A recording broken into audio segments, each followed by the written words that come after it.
O IFB apresenta o evento O Lado Beer de Brasília. Me chamo Gabriele Calmon, sou estudante do IFB e hoje serei sua apresentadora.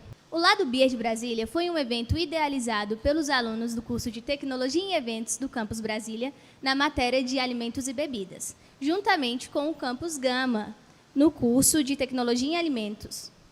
Estamos aqui na aula show na cervejaria Medstein, que fica em Brasília, no setor de indústrias Bernardo Sayão, no Núcleo Bandeirante. A partir de agora, teremos um encontro com especialistas para aprender sobre cervejas especiais, produzidas em nosso quadradinho. Iremos do campo ao copo com João Marcos Simões, da Tatu Hops, Matheus Oio, da Hop Capital Beer, Tássio Montes, da cervejaria Medstein, e Pedro Capozzi, que é o presidente da Associação Brasileira de Cerveja Artesanal, do DF, e sócio proprietário da Cruz Cervejaria.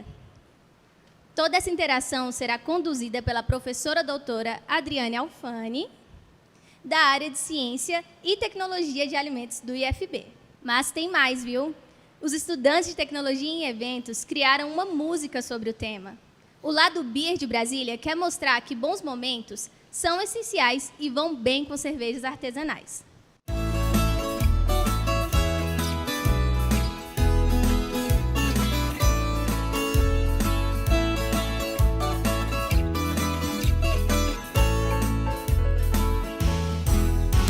Passando pra te convidar pra uma prosa boa no bar. Vamos descontrair, das lembranças sorrir e ao nosso encontro brindar. Hoje parei pra pensar em como a vida é tão singular. O tempo passa depressa e a gente só na promessa de aproveitar. Invista o seu tempo, relaxe e curta mais. Bons amigos e boas conversas são essenciais. Invista o seu tempo, relaxe e curta mais. Bons amigos e boas conversas são essenciais. É tão bom encontrar com quem compartilhar bons momentos para se recordar. Um happy hour com os amigos, muitos papos divertidos e cerveja especial para relaxar. É tão bom encontrar com quem compartilhar bons momentos para se recordar. Um happy hour com os amigos, muitos papos divertidos e cerveja especial para relaxar. E cerveja especial para relaxar. E cerveja especial para relaxar.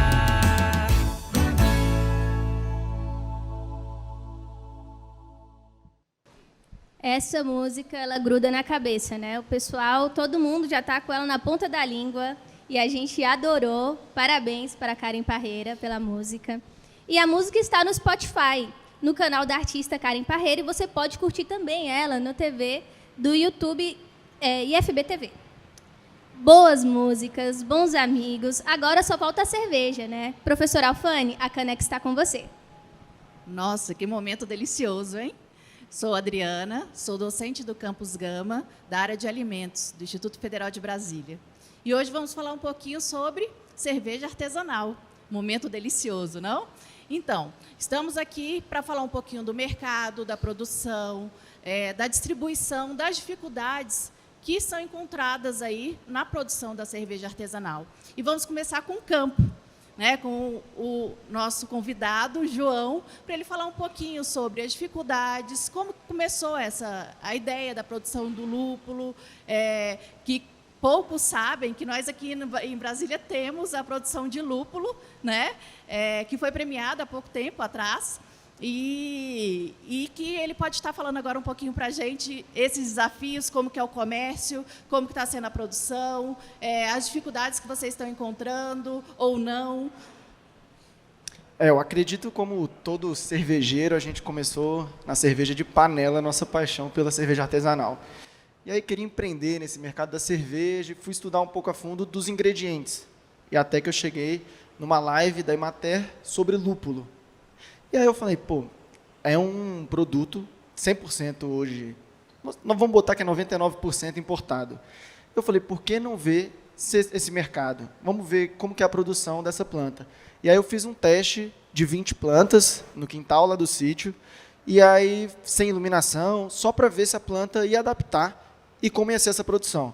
Cheguei, fiz, produziu. Na hora que eu abri a primeira flor, eu falei, não, é isso que eu quero. Na hora que você sente aquele aroma forte da flor, eu falei, não, então vamos pensar em profissionalizar e abrir um campo grande. E aí fui atrás, junto com o meu sócio, o Tawami, a gente foi atrás de uma consultoria para a gente implementar o campo que é hoje, de 1000 plantas. E no início ninguém acreditava que era possível um campo desse tamanho, mas a gente colocou algumas coisas no campo para auxiliar a nossa produção e ter realmente uma produtividade boa. Então, a nossa produção hoje tem iluminação artificial, que a gente engana a planta, então a gente tem uma floração controlada e uma produção boa. E como a gente não tem um inverno forte, lá fora ele só tem uma safra, e aqui no Brasil a gente consegue ter 2 safras.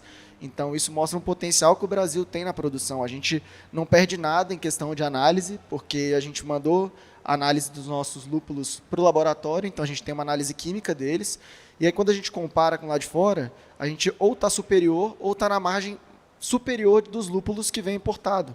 Então, a gente mostra que o Brasil, além de ter um potencial para a colheita, tem um potencial muito elevado da qualidade, e aí além do frescor, que a gente consegue entregar para a cervejaria um produto colhido com 1 mês. E lá de fora você normalmente vai esperar aí a colheita pelo menos 1 ano, 6 meses, se você conseguir uma safra muito boa e reservar ela. E aí agora a gente já está conseguindo essa entrada dentro das cervejarias, o pessoal tem gostado muito de usar o produto, e esse feedback do campeonato foi maravilhoso, né? Nossa, sucesso total, né? E como que tá? Vocês já estão utilizando em produção? Já tem cerveja disponível? Como é que está isso daí? A gente agora já tem 5 rótulos, 3 foram lançados ontem por cervejarias aqui de Brasília, 4 Poderes, a Beze, Cervejaria Bracitório, Órbita. Aí vão ter 2 lançamentos no Piribir também. Então, e todas as cervejarias adoraram os lúpulos, tanto na produção, a parte de dissolução do pellet, porque a gente fez todo um trabalho de beneficiamento para entregar um produto como eles recebem lá de fora. Então, a gente pelletizou, fez com a atmosfera modificada com nitrogênio, então a gente entregou um produto igual ao produto importado, assim, no aspecto visual. E aí eles gostaram muito do resultado que tiveram com ele.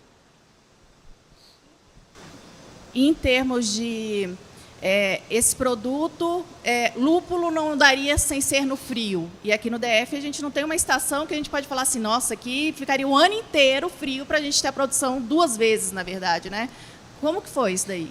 O lúpulo a gente descobriu que é produzido no Brasil inteiro, independente do calor. O que pega é que aqui em Brasília, a colheita de inverno, quando a gente está na nossa propriedade, pega temperaturas agora de 7 graus, 9 graus. Então, a planta reduz um pouco do crescimento dela, mas o calor intenso e essa amplitude térmica, o lúpulo está gostando bastante. E o nosso solo aqui do Cerrado trouxe um terroir totalmente diferente, de variedades, inclusive, que eram deixadas de lado para aroma, e o pessoal está cheirando o nosso lúpulo e falando, bota outro nome, que isso não pode ser aquele lúpulo que a gente imagina.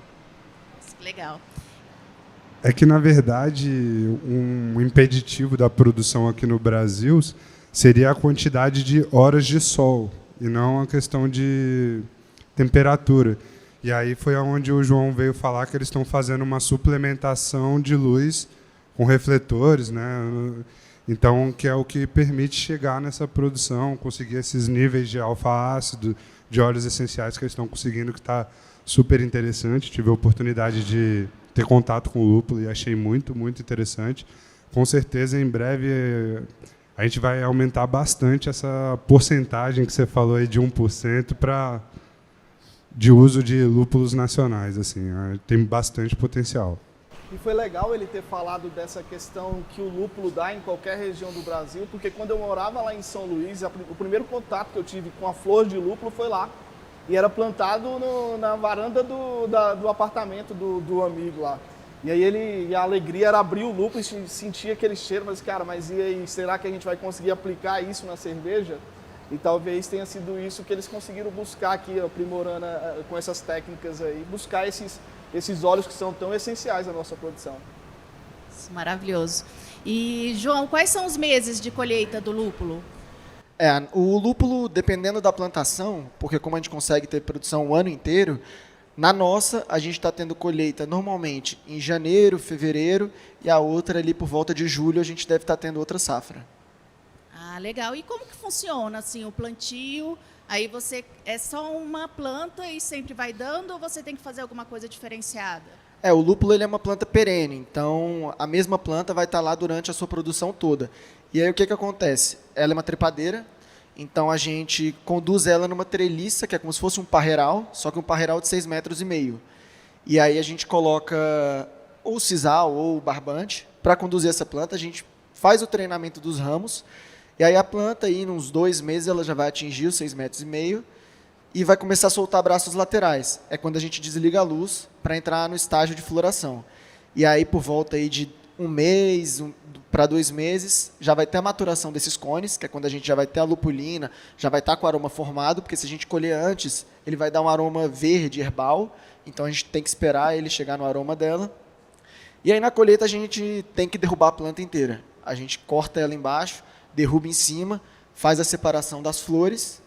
Logo depois tem que ir para uma sala de secagem, então a gente desidrata esse lúpulo, ele tem que chegar numa umidade aí de 10% a 12%, e aí depois a gente peletiza e embala ele ou a vácuo ou com nitrogênio. Muito bom. Agora vamos passar um pouquinho para a produção? Então, João, Pedro, Matheus, vamos falar um pouquinho sobre a situação que a gente está tendo aqui no DF com a cerveja artesanal. Como que está o mercado, a produção, os insumos, né? Temos desafios aí pela frente? Como que foi a pandemia? Vocês podem falar um pouquinho para a gente sobre isso daí? Vamos começar com o Tássio? Eu vou deixar essa parte da pandemia, do mercado, para o Pedro, que tem mais aí, conteúdo para falar, porque ele é o presidente da Abracerva.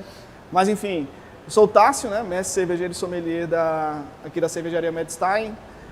Poucas pessoas só me conhecem ali pro lado da cerveja, mas eu tenho uma formação também, que sou psicólogo, atuei durante muito tempo aí, mas larguei para poder voltar para esse mundo que tanto nos encanta, né? Então, assim, com relação à produção, quando eu larguei as panelinhas, quando eu morava lá em São Luís e fazia cerveja em casa, os insumos para chegar lá era muito difícil, né? Então, aqui a Brasília, por ser centro, todos os insumos chegam com uma facilidade muito maior. E com relação à questão dos lúpulos aqui, como o João falou, todos os lúpulos que a gente utiliza hoje na produção são lúpulos importados. Ele trouxe o lúpulo aqui para a gente experimentar, enfim, conhecer. É um absurdo o frescor do lúpulo. Para quem produz, você ter a oportunidade de macerar na mão, sentir todos aqueles aromas, o terroir que ele falou. Obviamente muda de uma espécie para outra, vamos supor uma espécie que é americana, ele trouxe o Cascade plantado aqui com terroir, um aroma sensacional, que foi o lúpulo que eu gostei mais. A gente fez um teste em pequena escala, porque assim, para eu aplicar esse lúpulo numa receita que eu já tenho aqui, ela vai trazer uma mudança sensorial muito grande e talvez o cliente vai sentir isso e não vai, enfim, vai perceber a diferença. Não é a cerveja que eu tanto gosto. E aí a gente tá criando uma receita para utilizar esse lúpulo aqui. Agora o grande desafio seria uma maltearia, fazer um malte aqui em Brasília e trazer uma cerveja 100% brasiliense. Enfim, essa seria uma oportunidade legal, né? Trazer um malte de Brasília. Quem sabe uma levedura também isolada aqui no Cerrado. Tem que sonhar alto, não é verdade? Eu concordo plenamente. Acho que tem todo o potencial para essas coisas acontecerem. Se eu não me engano, tem uma maltearia aqui no Centro-Oeste, que eles já estão malteando alguns maltes, né? Eles não têm uma produção muito grande, porque a gente possa trabalhar com eles, né? De maneira... em grande escala. E, assim, hoje mesmo até a própria Agrária, né? Que é a maior maltearia aqui nacional, grande parte dos grãos de cevada que eles malteiam lá são importados, né? Então, a gente ainda tem essa dificuldade de produção mesmo do grão aqui ainda nacional. que talvez essas maltearias menores consigam ir suprindo, né, de região para região e a gente conseguir talvez chegar numa cerveja 100% brasileira, que alguns lugares já tem cervejarias fazendo isso. E assim, no nosso caso, seria interessante por causa do que agora a gente já está com essa produção de lúpulo com competência aqui na região, então fica faltando mesmo essa parte da gente conseguir alguma levedura, isolar alguma levedura e também trabalhar a questão dos maltes. Com relação à questão que você também perguntou do mercado depois da pandemia, a gente abriu aqui logo depois da pandemia. Então, assim, a gente veio de um isolamento muito prolongado. As pessoas ainda saíram um pouco receosas, mas elas queriam sair de casa. A gente, obviamente, quando a gente abriu, estava naquela questão de respeitar a questão dos espaçamentos, o uso de máscara. Então, no início foi bem difícil. Mas logo depois que o mercado começou a abrir um pouco mais, vieram os eventos e a gente sentiu uma presença do público bem marcante. Assim, foi assim, parece que estava todo mundo a fim de sair para participar de um evento aberto, de cerveja artesanal, e foi bem legal.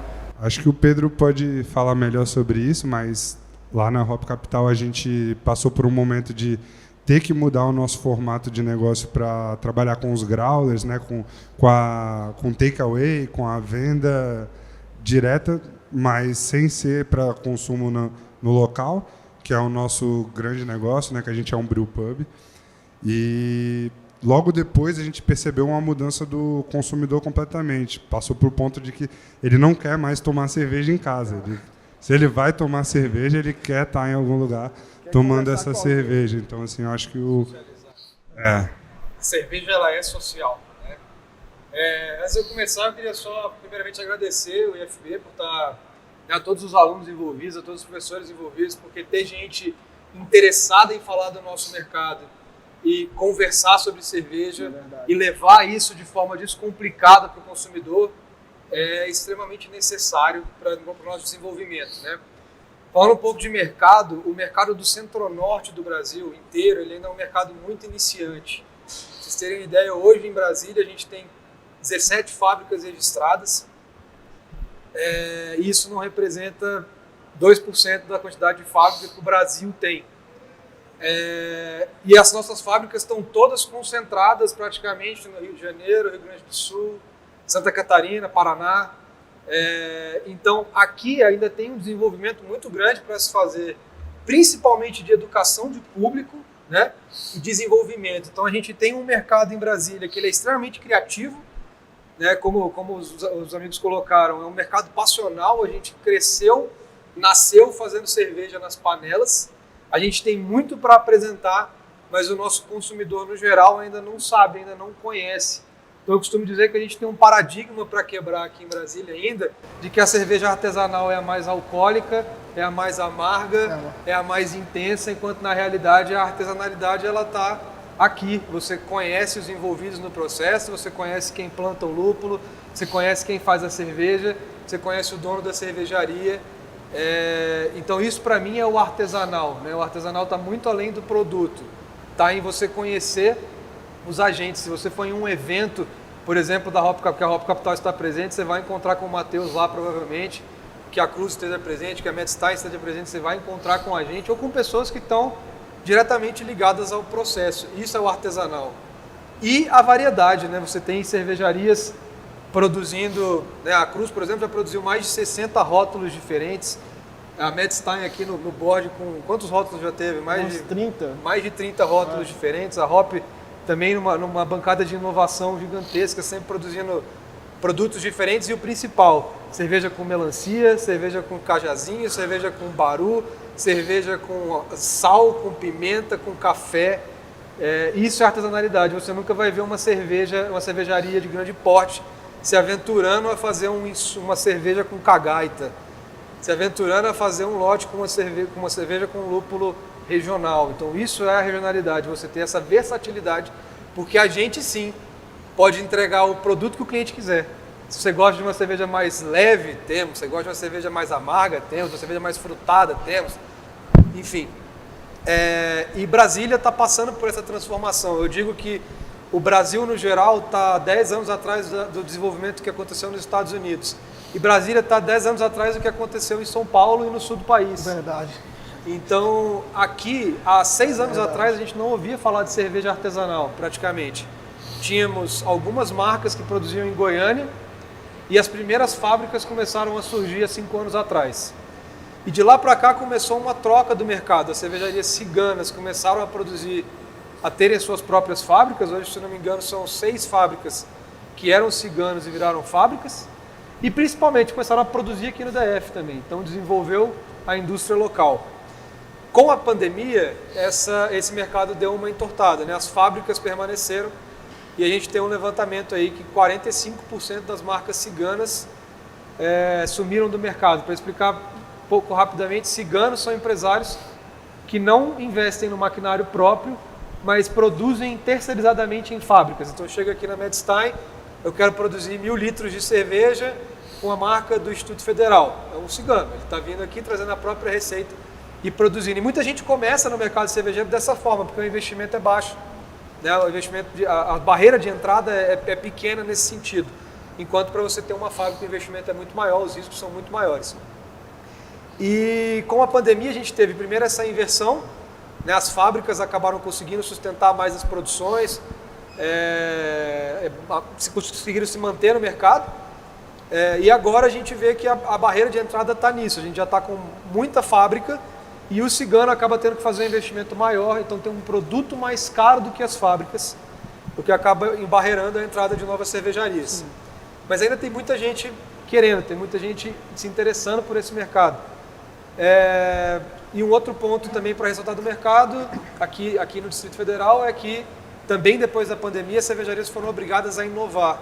Porque como a nossa criação de público, ela depende do dia a dia, ela depende do ponto de venda, ela depende dos eventos que a gente está, ela depende de uma explicação minuciosa aqui dentro do balcão para explicar para o consumidor todas as nuances de cada um desses produtos, a gente acabou não conseguindo desenvolver público. Então a gente teve que desenvolver produtos diferentes para quem já consumia cerveja artesanal durante aquele período. E agora não, agora a gente está voltando e mais uma vez reforçando a importância desse tipo de iniciativa para que a gente gere conteúdo, para que a gente consiga divulgar também nas nossas redes e facilitar o acesso de informação para quem está querendo aprender um pouco mais do que é a cerveja artesanal. Em linhas gerais, o consumidor de cerveja no Brasil são 68% da população brasileira.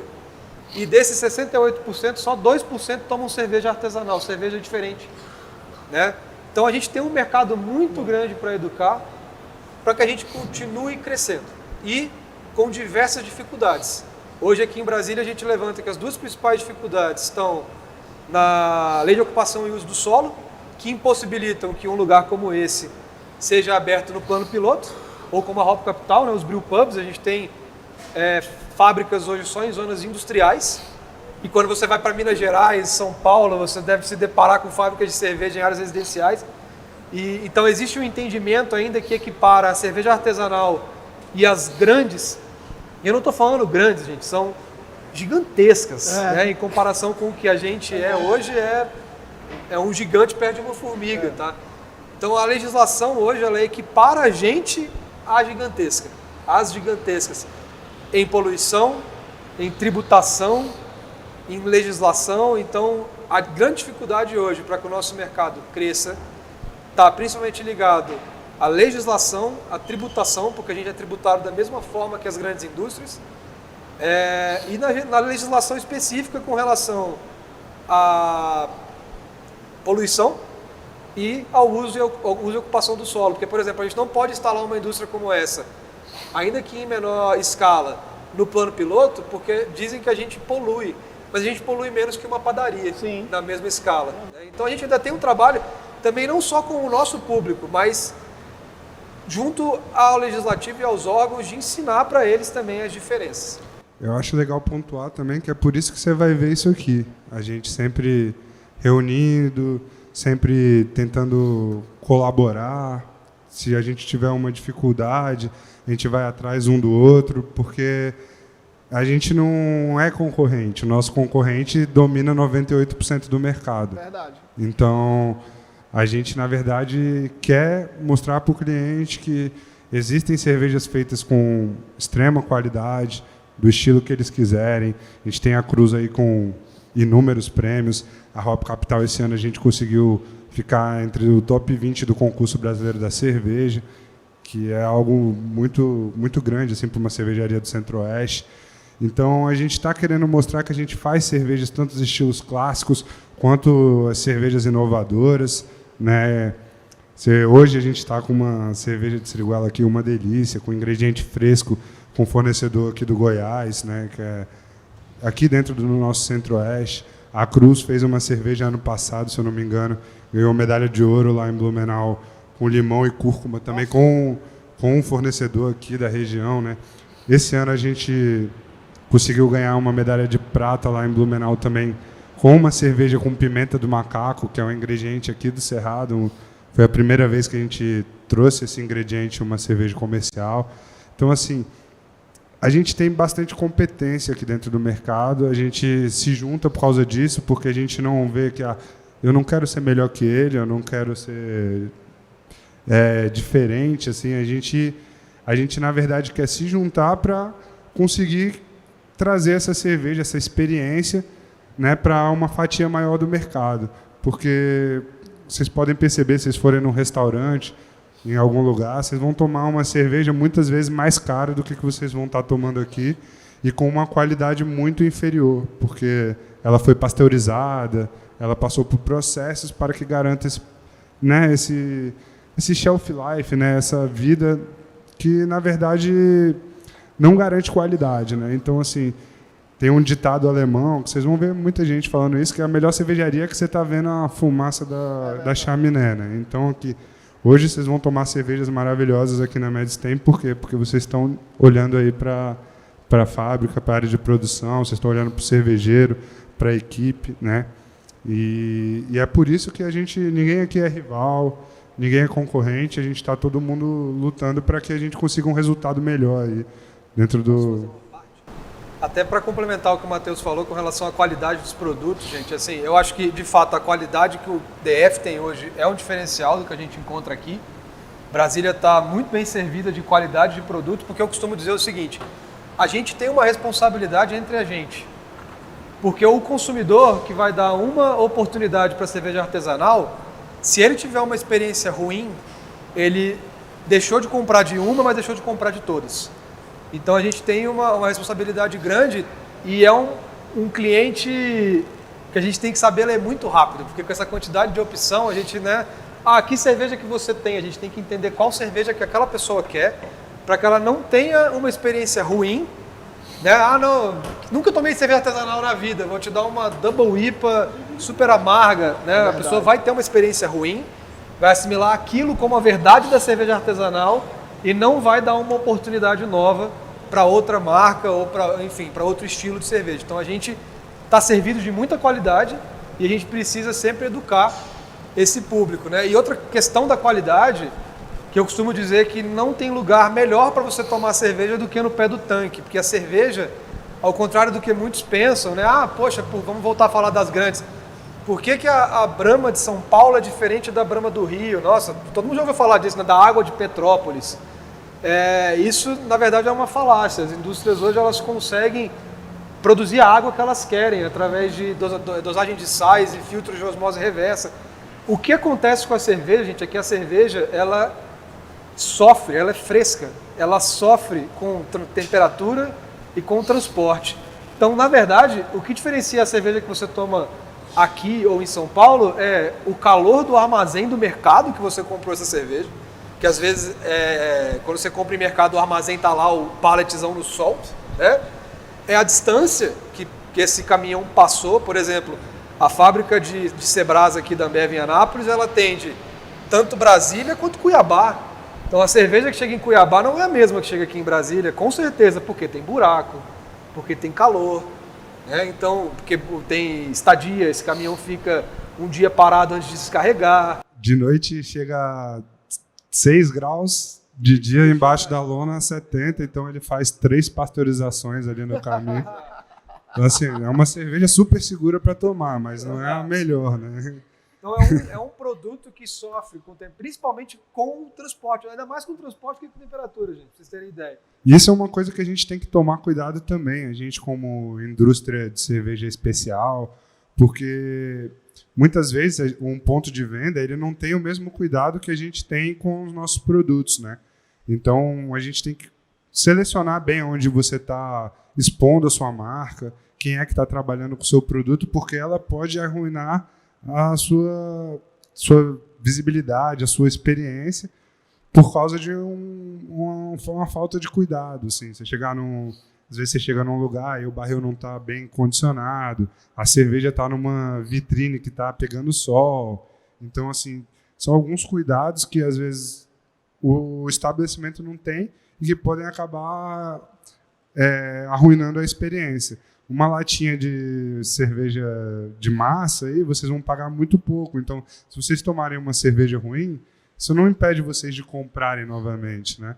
Como a gente trabalha com produto com valor agregado um pouco maior, se a experiência for ruim, muitas vezes vocês não vão querer tomar outra cerveja, mesmo que de outra cervejaria, mesmo que de outro estilo, né? Que nem o Pedro pontuou aqui, que a gente tem pouco tempo para conseguir identificar qual é o gosto do cliente. Então, a gente trabalha muito com prova, né? Com degustação, com réguas de degustação, porque a gente não quer que o cliente sinta que está tomando a decisão errada. E a gente sabe que a gente tem um produto para atender esse cliente. Então, assim, vai ter a pessoa que vai tomar pela primeira vez uma Double IPA e vai gostar pra caramba. Vai ter a pessoa que vai tomar uma Sour pela primeira vez e vai gostar. Então, assim, o difícil é a gente saber quem é quem. A pessoa saber o que ela quer, o que ela gosta, e a gente conseguir identificar isso, para a gente trazer essa experiência positiva. E trazendo um pouco para o lado do lúpulo, todo esse cuidado que a gente tem, tanto na cerveja, questão de transporte, a gente pensa toda a nossa produção, da gente tentar uma cadeia fria. E aí, quando a gente pensa no lúpulo importado de outros países, pensa no que esse produto já sofreu no transporte. Muitos vêm de container. Então, chega no Brasil, já tem uma certa degradação, até apesar do tempo de safra, mas todo esse transporte para chegar aqui. Então, a gente também, com a produção brasileira, a gente procura ter esse cuidado todo para chegar a um produto bom na cervejaria.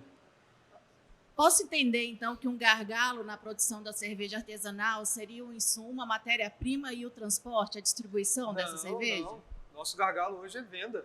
Nosso gargalo hoje é público. Concorrência desleal. É porque assim, até para fazer um parênteses, assim, a gente faz cervejas de excelente qualidade com insumos de média baixa qualidade, tá? Como 100%, 90%, como já foi colocado aqui, dos insumos são importados, gente. O lúpulo, por exemplo, a importadora brasileira, quando vai a fazendas dos Estados Unidos, ela geralmente está comprando a sobra do que tem, porque da mesma forma que o João apontou aqui, a gente, em algum momento aqui, vai poder escolher o setor da fazenda dele que a gente quer o lúpulo. Nos Estados Unidos, o cervejeiro já vai na fazenda, a cervejaria vai até a fazenda e fala, opa, eu quero tantas toneladas daquela fração do seu terreno, certo? Então, quando a importadora brasileira chega lá para fazer a compra, é a raspa. O que é o melhor, o fino do lúpulo já foi colhido, já abasteceu as cervejarias de lá e ela traz. Óbvio, não quer dizer que tem uma qualidade ruim, mas não é São trademarks, né? São trademarks. Na verdade, eles têm alguns índices que eles têm que atender para chamar daquele tipo de lúpulo. E quando a gente tem lá nos Estados Unidos, eles chamam de Brewer's Cut, né? Seria o corte do cervejeiro. Que aí ele foi lá, selecionou exclusivamente daquela plantação, daquela parte, daquela espécie, o que ele quer. E para a gente acaba trabalhando com o trademark, que é a mistura de alguns lúpulos para chegar nesses índices de óleos essenciais, de alfa-ácidos, de coamulona, de humulona, de todos esses índices aí, que eles criaram uma marca para chamar aquilo de Citra, de Mosaic, de Sincoi, e por aí vai. E aí, como o João pontuou, assim, o lúpulo sofre com, além dessa seleção, ele quando chega na importadora, eles compram em sacos de 10, 5 quilos e dividem em sacos de 1 quilo ou de 100 gramas.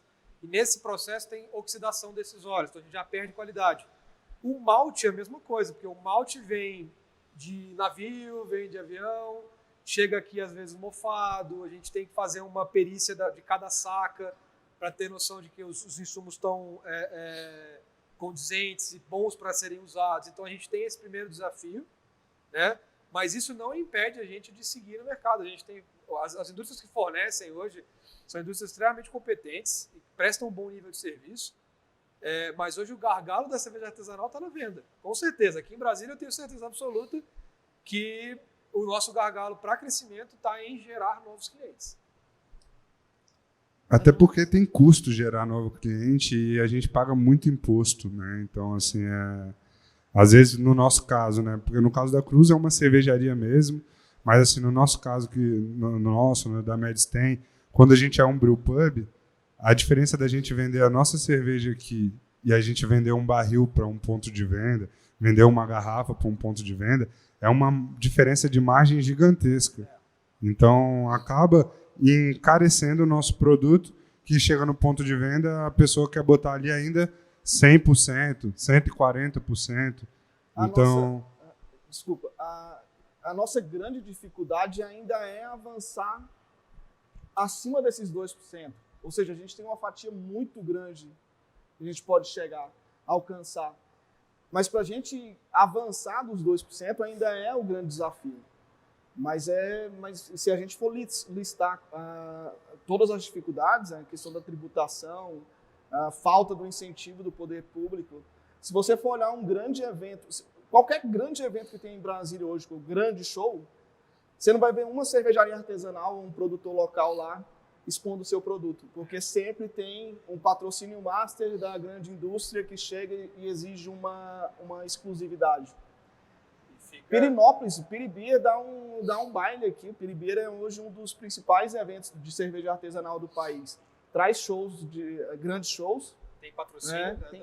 Tem patrocínio de cerveja, de cervejaria master, né, da grande indústria. Mas ainda assim, libera, ou seja, dá oportunidade para cervejarias artesanais exporem o seu produto.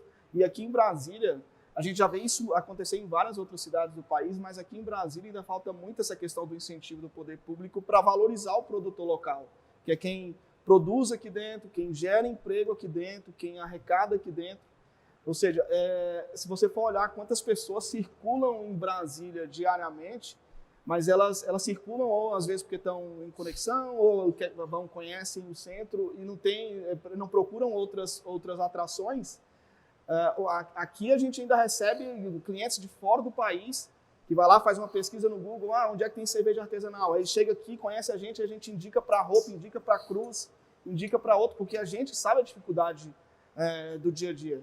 Então a gente se une para troca de informações, melhorias de produto, se une ainda para poder brigar para uma tributação mais justa, para ter uma concorrência mais leal, e ainda falta se unir mais para brigar para a gente estar lá nos grandes eventos, que é onde está acontecendo ali, onde está o fluxo maior de pessoas, que a gente tem a oportunidade de mostrar o produto num preço atrativo e um produto de qualidade. Preço, eita! Tá indignado. Uma coisa que você falou que eu achei muito interessante, que eu acho que o Pedro poderia falar até mais sobre isso, é a questão da geração de empregos, assim, né? Porque o nosso tipo de produção, ele exige muito mais mão de obra do que as outras cervejarias, tanto para atendimento, tanto para produção, tanto para... E eu acredito que a mesma coisa também se reflita também no João, aqui no caso dos lúpulos, né? Porque uma coisa é você comprar um monte de lúpulo e só separar. Outra coisa é você produzir, beneficiar, né? E isso tudo gera emprego, né? A Abracerva fez um levantamento em 2020 que a pequena indústria gerava 8 vezes mais emprego para cada 1.000 litros vendidos, né? Por conta de processos industrializados que a gente, de artesanal, como vocês podem ver aí ao lado, a gente não é artesanal, né? É bem industrial, mas são processos mais semi-automatizados. Então, enquanto uma grande indústria tem uma grande linha de envase que tem todo o processo automatizado, a nossa linha de envase acaba sendo mais manual, precisa de 3 pessoas trabalhando, então a gente tem uma geração de emprego por uma deficiência tecnológica, porque para você ter acesso a essa tecnologia, você precisa de investimento muito maior. Mas eu tenho uma notícia boa para o Tássio aqui, na verdade, é que, como eu falei do desenvolvimento do mercado, Brasília ainda está muito no começo. Então, quando a gente compara Brasília, por exemplo, com mercados como Minas Gerais, como São Paulo, Minas Gerais, por exemplo, hoje eu vejo, e o sul do país, né, mas vamos usar Minas como um conceito, Minas Gerais foi o berço, a Bélgica brasileira foi o berço de grandes cervejarias artesanais, e hoje tem um mercado muito desenvolvido, a ponto de termos cervejarias independentes, né, cervejarias que não pertencem a grandes grupos econômicos, brigando de frente com grandes cervejarias. Mas isso se deu exatamente a esse desenvolvimento público. Então, o papel que essas cervejarias tiveram para desenvolver o mercado de Minas, e aí entra a importância não só do brewpub, mas também das cervejarias que fazem uma distribuição direta a pontos de venda, para gerar concorrência. Então, lá em Minas, pela quantidade de cervejaria e por eles terem Nova Lima, que foi um lugar com todo o incentivo, toda essa parte fiscal e o governo abraçando o mercado, você começou a ter bares e restaurantes que queriam se diferenciar.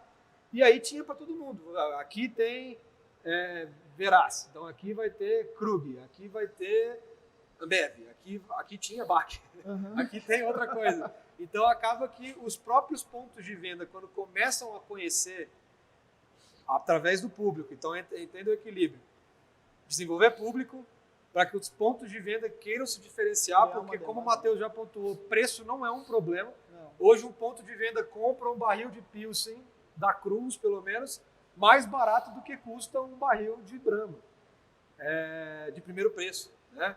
Então, assim, para quem pensa que comprar um barril de Brahma é baratinho, não é. Um barril de Brahma é bem caro. Né?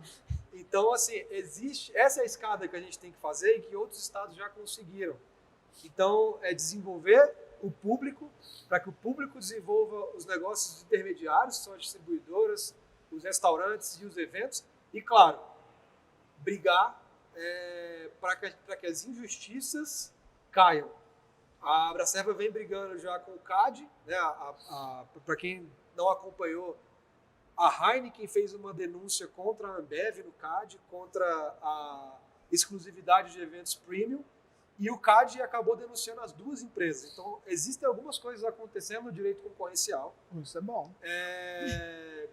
Que podem desencadear nesses nossos interesses também. Porque hoje, para mim, o principal absurdo é que não são só eventos, mas assim, são eventos que, no momento em que eles pedem termo de fomento, eles colocam que a justificativa é o fomento do mercado local. Ora, se o fomento do mercado local serve para produtores, para gastronomia, para músicos, para vinho, para café, por que não para cerveja? Esse hoje é um dos nossos principais pleitos, porque, no geral, vários eventos que ganham fomentos do governo, seja por verba fomentada, seja por emenda parlamentar, colocam na sua justificativa, e até eu estou falando para pessoas que vão trabalhar com eventos, né, colocam na sua justificativa a necessidade de fomentar o mercado. E na hora de fechar um patrocínio, acaba fechando um patrocínio exclusivo de uma cerveja, e que por muitas vezes, gente, a grande indústria, ela até está aberta a escutar. Só que o próprio cliente, às vezes, não leva essa demanda para frente também, tá? De virar para a grande indústria e falar, olha, eu quero que tenha cerveja artesanal no meu evento, eu quero colocar. Porque, como eu pontuei, a gente já fez essa conta, em eventos grandes aqui em Brasília, se a gente estiver junto, nós aqui todos, com uma barraca de 6 metros quadrados no meio do palco, a gente não tem gente, produto e equipamento suficiente para vender 1% do que essas empresas vendem nos eventos. É bem isso, né? Muita coisa para a gente falar, né? Sim. Muitos assuntos, foi o que vocês falaram desde o começo, né? Juntou os 4 aqui, ó, tem assunto para dar de régua. Mas falando em régua, né, Tássio? Que tal a gente experimentar um pouquinho das delícias que vocês têm aí, você falar um pouquinho das diversidades das cervejas que tem, porque um dos pontos da artesanal é esse, né? Você pode fazer diferentes cervejas com diferentes insumos, vamos dizer assim. Isso. Então, que tal você apresentar um pouquinho aí pra gente? Vamos lá. Hoje a gente brinca muito com as cervejas ácidas, né, que são as sour. Então a gente faz várias combinações onde é permitido. Tem o primeiro estilo de cerveja brasileiro, que é a Catarina Sour, né? É uma cerveja ácida com adição de fruta. Quando a gente diz adição de fruta, não é pouca fruta, não. É muita fruta. Para trazer esse frescor, é muita fruta. Para quem trabalha lá dentro, batendo polpa, ou descascar, tem uma de abacaxi, que tem que descascar abacaxi. Aí você fala assim, mas um extrato de hortelã, talvez não, vamos botar a folha fresca. Isso traz trabalho lá para poder purgar tanque, entope torneira, mas a cerveja traz uma característica de frescor muito maior fazendo dessa forma. Então a gente tem hoje 5 sours aqui, com frutas, especiarias, tem tomate com manjericão, salsa, limão, pimenta do reino. Essa eu não vou colocar na régua, mas eu vou fazer uma régua bem tranquila aqui, colocando algumas sours. Vou pedir a ajuda de alguém para servir essas réguas. Quem vai? É para você que eu vou degustar. Você vai degustar a régua? Qualquer? Pronto. Vou pedir a ajuda ali da Dani para poder me ajudar aqui. Ah, não. Você vai ajudar? Pronto. Vamos lá. Então a primeira Até que eu sei fazer isso aqui, né? a primeira da régua que a gente vai colocar é a Cajarana. É uma cerveja que faz sucesso já há bastante tempo aí. É uma Guzi com cajamanga. Então, além de ser ácida, ela tem adição de sal, né? Então você vai perceber bem a fruta e o salgadinho no final. Aí eu vou servindo a outra aqui. Acho que ficou pouco aí, né?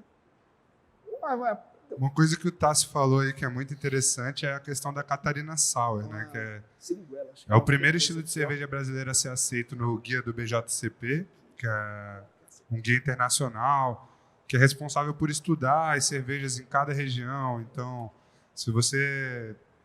Eles foram lá em Munique, tomaram os exemplos clássicos dos estilos, de Munique Helles, e definiram isso, quais são os ingredientes básicos para você usar, as diretrizes, né, de cada estilo.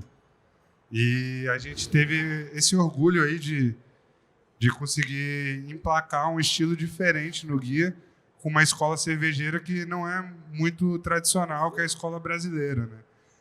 E aí a gente trouxe a Catarina Sour para o guia, e isso é um motivo de orgulho tremendo, porque ela traz o que a gente tem de melhor, né? Que são as frutas, né? O frescor. E a gente está trabalhando para acrescentar coisas novas, né, no guia, para desenvolver produtos novos. Eu acho que aí que o IFB pode ajudar a gente bastante nisso, né, com a criatividade dos alunos, desenvolver diferentes extratos, fazer trabalhos com madeiras diferentes, especiarias diferentes, né, como a gente fez com a pimenta do macaco, como a gente fez com outros produtos.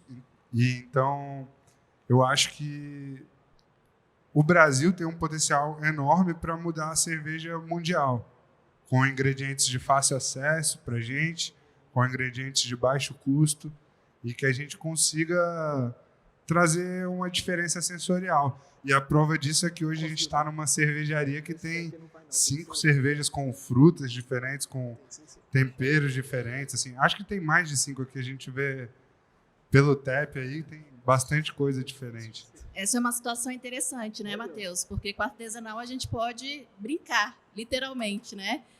Trabalhando com vários produtos diferenciados, dando sabores diferenciados, né? E cativar aí um público bem amplo, porque são sabores totalmente distintos, né? Eu acho que esse é o motivo que cada um de nós entrou na cerveja, né? Foi para fazer a cerveja que você queria tomar. É isso mesmo, né?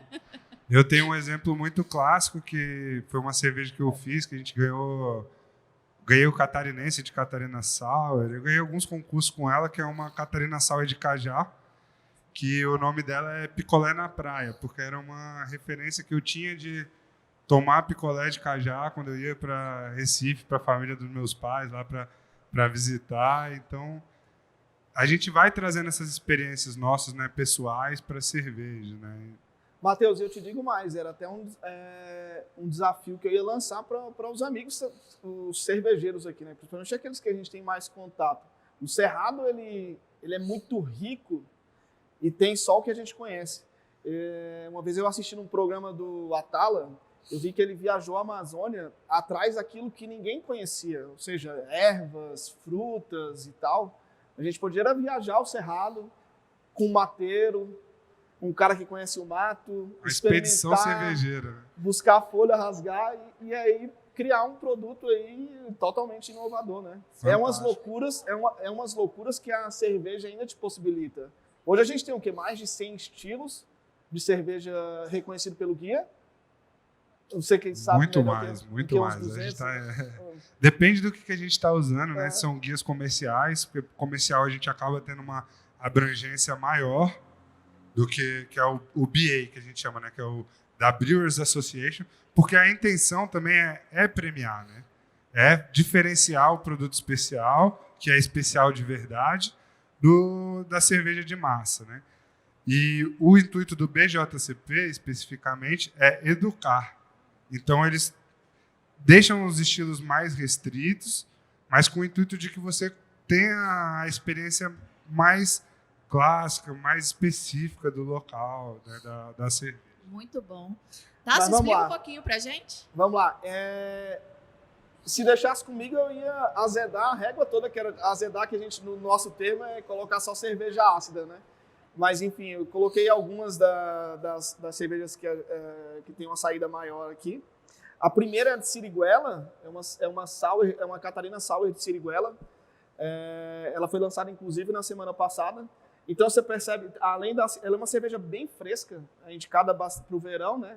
Corpo baixo, tem 4,3 de álcool, praticamente zero de amargor. Então, uma característica maior é tanto da acidez quanto da presença da fruta. A segunda é uma Guzi de Cajamanga. Eu vou passar ela para terceiro, para deixar essa aqui para ficar numa sequência boa.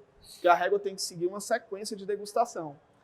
Então, vamos aí, depois eu explico ela. A segunda que eu coloquei, a Catarina Sour de Taperebá. Taperebá é o cajá.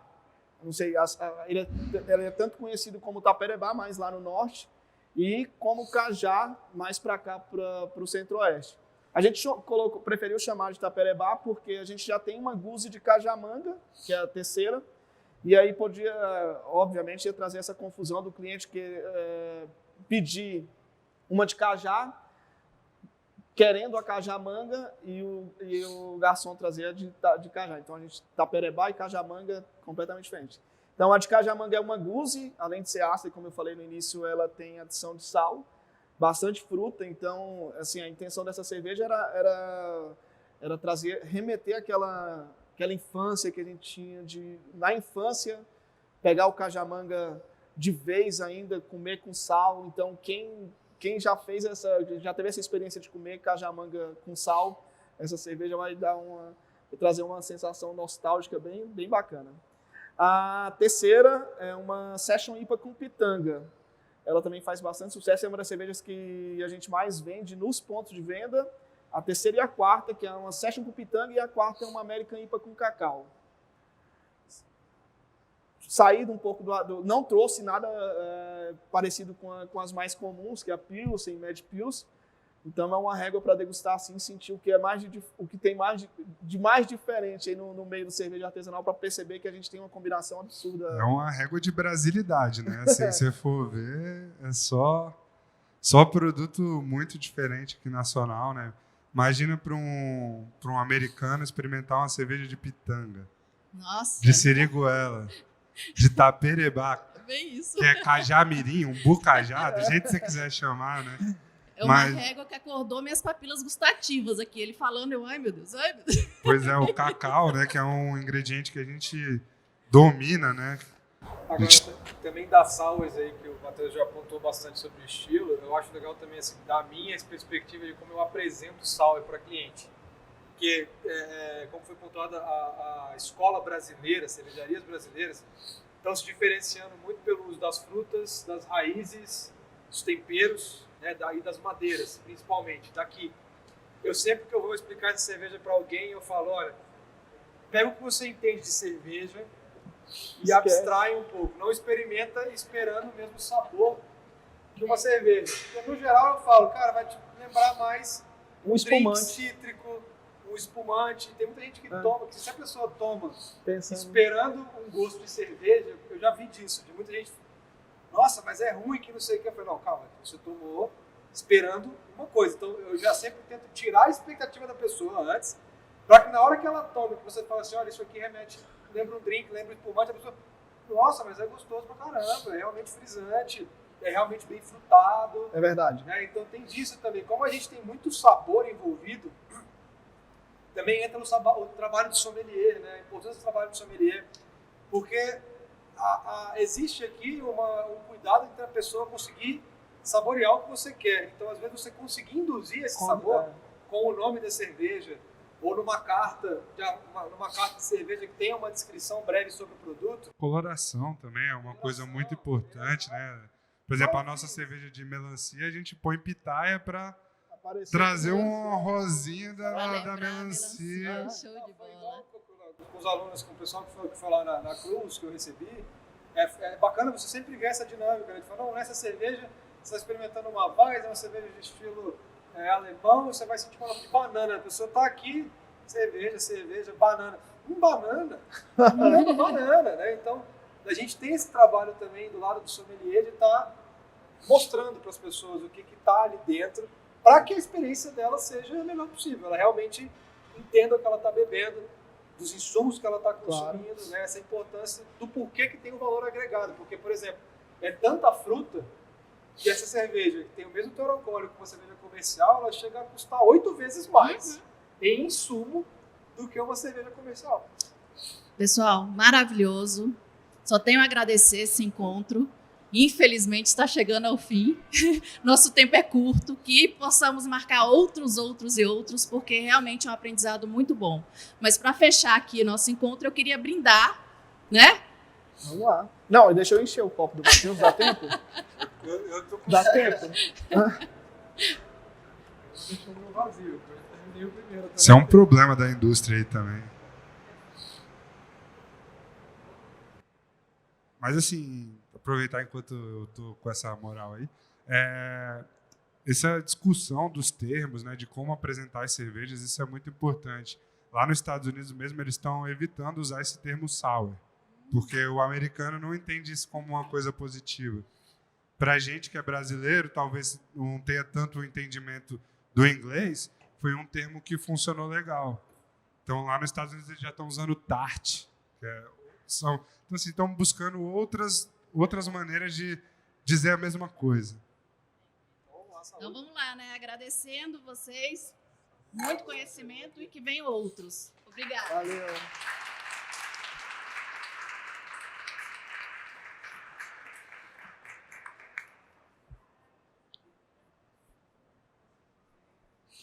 Que aula maravilhosa, não é mesmo, pessoal? Mais uma salva de palmas aí para os nossos cervejeiros.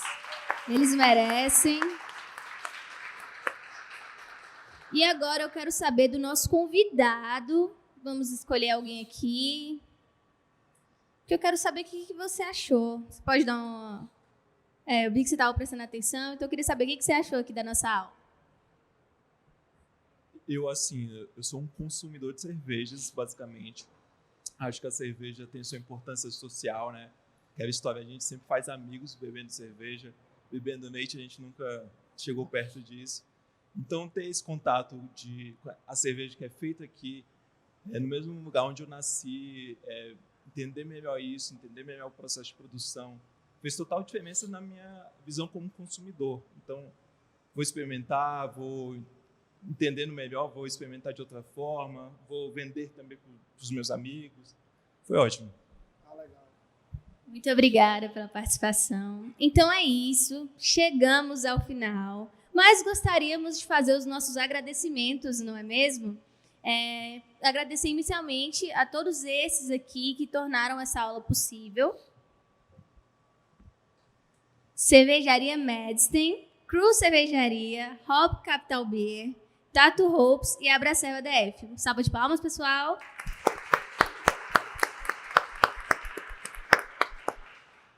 E, é claro, aos nossos convidados presentes e aos sommeliers, Tássio Monte, Matheus Oio, João Marcos Simões e Pedro Capozzi. Até uma próxima aula show. Tchau!